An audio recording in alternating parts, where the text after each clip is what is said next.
What's up, everyone, and welcome back to Mo Money, No Problem.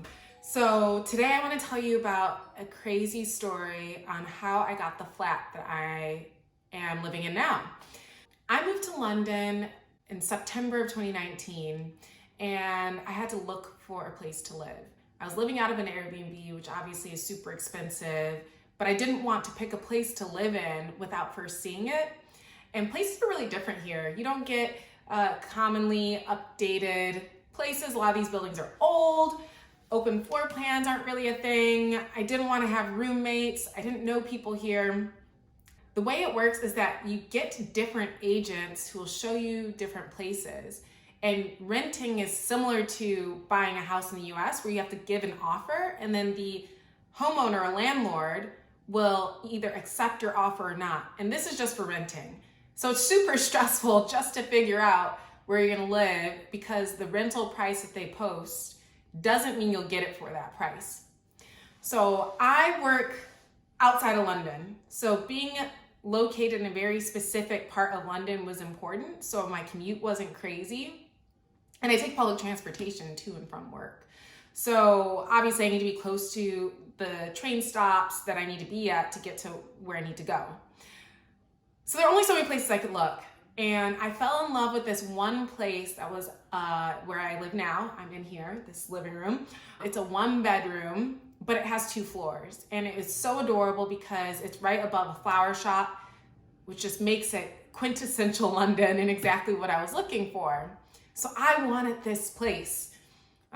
It's a 2 floors, so it's like flower shop on the first floor, then living room and kitchen, and then above is the bedroom, and then there's actually like 1.5 bathrooms upstairs, which is great because I could also have friends visit. They could have their own space, they could use their own bathroom, they could stay in the living room. I was like, this place is where I want to be, and it's updated, so it's modernized. It had updated kitchen, which is super hard to find, great lighting, large windows, the whole 9. The other thing I was looking for was a place that if I decided to get a car, I could get a parking permit, which you can only get in older buildings. You can't get in new buildings, which typically have all those updated features automatically just because they're new. So I thought I was being clever. They do the prices by week, super strange. So I was like, let me be clever and I'll offer £2 above the price per week in my offer. And that's above the person's offer, so of course they're gonna accept it. So I put my offer in. I'm feeling pumped about it, and then I'm told that there's another couple who wants to put an offer on this place. And apparently the landlord is more interested in meeting the tenants and making a decision based on that, plus whatever the offer was. So I ended up meeting the landlord. I had to meet him, let him know that I was planning to live here for a while, let him know that even though I'm not from the UK, I'll be here for a while. I'll take care of the place, really passionate about getting the spot. Meeting went well, I thought I was gonna get it. I was like, okay, I got this. I'm gonna get the place. I met him, we got along, no big problem. But then I was told that I didn't get the place, and I was devastated. So I was like, oh my goodness, like, what am I gonna do? Like, I'm in this Airbnb, I'm only gonna be here so long. I need to find a place right now. There's this other place that'll be okay, but it's not exactly what I want. Like the neighborhood wasn't as nice. So I remember talking to my parents and trying to figure out, why would this guy not want me to be in here? Like, I was so nice, we got along, I thought everything was gravy, and I thought about it, and the other tenants were a couple, they were probably from the UK, they probably seemed like a safer option. Apparently they shared exactly what their income was with him, which I didn't share because it's not required. And it's dual income, right? Like, one of them could lose a job and they know that they could still pay the rent because there's someone else with a job, right?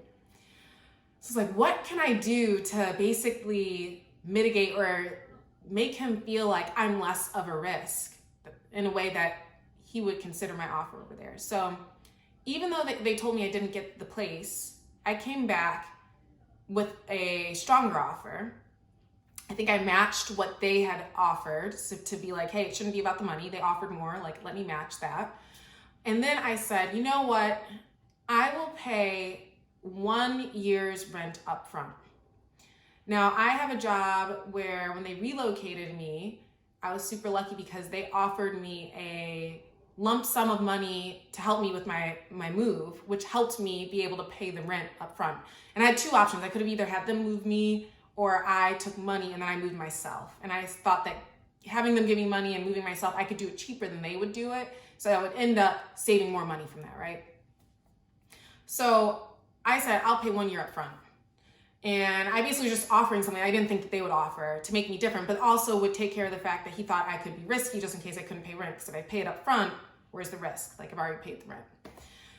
So that happened, and he kind of reopened the offer, and he's like, hey, like, interesting, but to be fair, I want to offer it to that other couple to match what you did. And they basically asked us to come up with our best and final offer. And this was a situation where I could have spent a lot of time trying to get the place for as cheap as possible, but since I knew that this is the place I wanted and that I would be really upset if I didn't get it, I thought about it. I was like, you know what? Let me think of my second best option. What would I be offering them for my second best option that I like less than this place? So I decided to give the price I would have had to for my second best option, which was actually more expensive than this place was listed, which I guarantee was intentional. I'll come back to that. I offered £2 above what that place was, because it's like, if I'm willing to pay this, I could do £2 above, like round off the number. This is my best option. There isn't much downside to this in terms of cost. But instead of saying I'd pay it 1 year up front, I said I would pay 1 year up front right away before I moved in. And then I'd pay an additional 4 months, 1 month after I moved in. And I did this for a couple of reasons. I wanted to make sure that other couple couldn't keep up with me. Like, they were about to do 1 year up front. They're about to give their best offer. Like, I didn't want them to catch up. So I was like, let me keep doing this unconventional stuff. Let me offer to pay more up front, basically. But I didn't want to do it all right before I moved in, because what if I move into the place and the place is jacked in a certain way that I didn't expect? Something's wrong. I wanted to have some leverage with what I owed my landlord at that point to be like, hey, I'm not going to pay you that additional 4 months rent until we fix these certain things that aren't right. But at the same time, I still got the benefit of offering something that was bigger than what my competitor may have been offering. So I was incredibly lucky, because the time in which my Airbnb was available was running out, and he ended up accepting my offer. And I could not be happier. I'm so happy that I decided to be crazy and offer like this crazy offer, right? And it's not always about paying more money, right? Because I could have said, let me pay much, much more than the second best option, and that's going to secure it for me. And the reality of it is I was able to actually secure more at a lower price than it could have potentially been by just saying I'm going to pay more upfront, because that's where the risk was to this landlord. And it's always about understanding who you're negotiating with and what their concerns are and what they're looking for. And so even though I'm single lady living here, don't have dual income, like if I lose my job, he's already been paid. He's not worried about that. And the other piece of it was I didn't give up. I didn't give up just because they said no. I was tenacious, because what's the worst thing they could say? They could say no again, like it's done, it's finalized. And me not giving up is what ended up letting me live in this beautiful place. Obviously it's the quarantine. I'm incredibly happy I chose this place. So the other place I was thinking about was a place that had like hipper bars and whatnot, places to go out. And it was a little more up and coming. So it wasn't as much of an established neighborhood, clean, charming, all that stuff. Whereas this one is a little bit further away from happening bars, like there are bars and stuff. But it's really close to outdoor space. And obviously during lockdown, that's pretty essential, because we're allowed to go outside and outdoors, but we can't go to bars. And so I found that my mental health and clarity is so much better because I'm able to just go for a quick walk and go to the park and spend my time outdoors in a way that doesn't make it feel like it's a lockdown. That if I lived in that other place, even though it was nice and it was close to things, I would have been cooped up inside most of the time, or I would have been at a very crowded park because the only park nearby was a pretty small outdoor space. So that is my story about how I secured this place. Like, if you are in some type of negotiation and you need some help, let a girl know, because I'm happy to give you some tips or some unique ways that you might be able to navigate it, come up with a better deal. actually, I am really happy that I ended up saying that whole piece about getting the rest of the 4 months 1 month after I moved in, because I did have some minor issues with like the microwave, issues that my landlord didn't know about because the previous tenant had messed it up and didn't tell him what was going on. And I was able to make sure that stuff got fixed before I paid that remainder of the money. And now I live month to month, not having to worry about rent, which is absolutely amazing. And I think that it's really important that when you relocate for work too, you have the right conversations about what kind of benefits or support you're gonna have when you relocate for work and what the company's willing to give you. So that was a big part of my negotiation and conversation with my new team before I took on the job. And I will definitely make some more videos about negotiating job offers and relocation and all that stuff, but just kind of a piece about how it played into my housing situation and allowed me to live somewhere much better than I would have been able to live if I didn't have that support and the unique negotiating approach that helped me get this place. Totally forgot, one thing I forgot to talk about. So you know how I said they priced the place really low? So the thing that is pretty common, so I've gone to see other places in London, they said, you know, sometimes people will go anywhere between below and above by about 15 pounds to above about 15 pounds per week.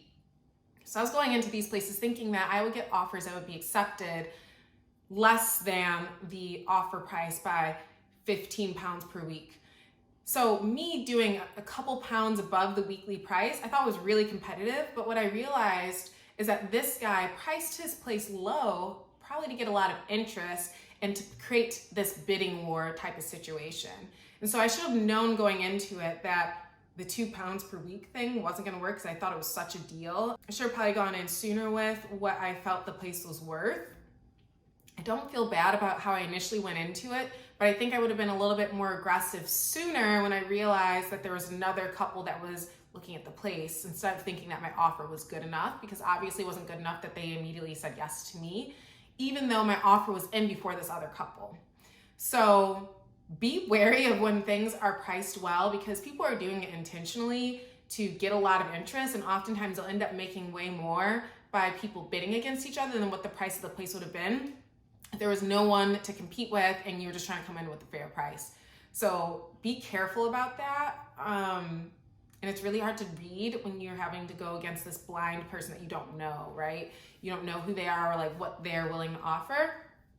And I don't regret not giving him my income, because I don't think it's any of the landlord's business what my income is. What they do look to prove is that you have a certain percentage of your annual income being, like, I think it's like 30% of your annual income has to cover the annual cost of living there. So you do want to make sure that you have at least some qualifications, but anything above that, any like gain above that, I didn't feel I had to share with them. So I did verify that at least 30% of my income could cover the cost of the place, but I didn't tell them what my total income was. So just something to be aware of. Cool. Well, glad you guys tuned in. Don't forget to subscribe, like the video, and leave a comment. Leave a comment about where you want to live. What is your ideal place to live? Whether it be a city, something about the type of building it would be. I'm super into real estate, super curious about what you guys are interested in. For me, my ideal place to live, I love living in London and I want to be here for some time. But ultimately, I really want to live in New York. New York's my spot. I want to live in Park Slope. It's such a cute, charming area of Brooklyn, and I used to have friends that lived near there, and I love the park right there where you're able to just be close to nature but still be in New York, still get to Manhattan pretty easily, and it would be wonderful to get a 2-bedroom. Such a hard thing to do in New York, and I know people say New York's a hard place to live, but that is my dream place, and one of these days it's gonna happen. So yeah. Thank you. Talk to you guys next Friday.